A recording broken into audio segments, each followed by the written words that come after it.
Hi everybody, thanks for watching. You're looking at my snowblower. This is a John Deere 1032, but it's almost like any other snowblower. They all have the same type configuration, same type mechanism, same type engines.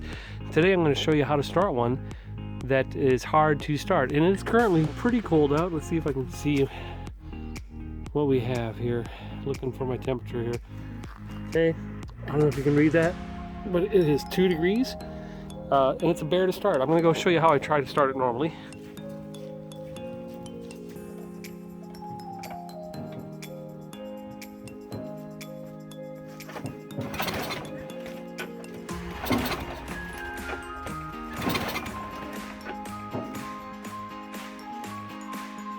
Okay, it won't start. So I'm going to show you how to start it. Really easy, and it works almost every time.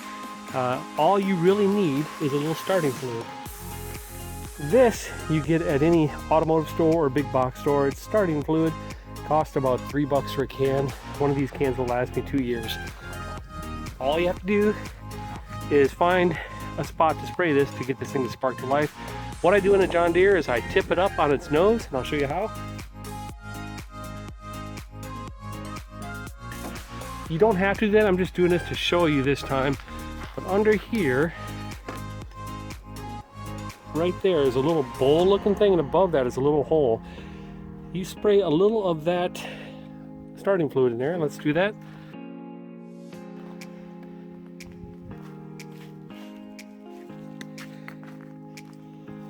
Okay, make sure it's aimed the right way. Couple squirts. Pull this back. Boy, it's cold out here.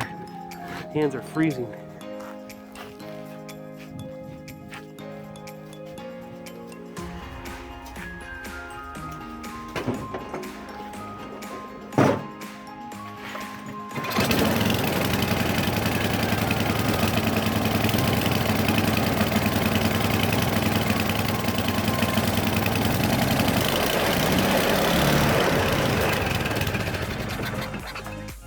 Okay, that's how you start a snowblower in frigid weather. You know, you don't need to break your neck trying to pull it 100 times. Just get yourself a can of starting fluid, $3. Find your little bowl, your carburetor there, squirt a couple squirts in there, and you're good to go. That's it. Hope this helps. Happy winter. Bye-bye.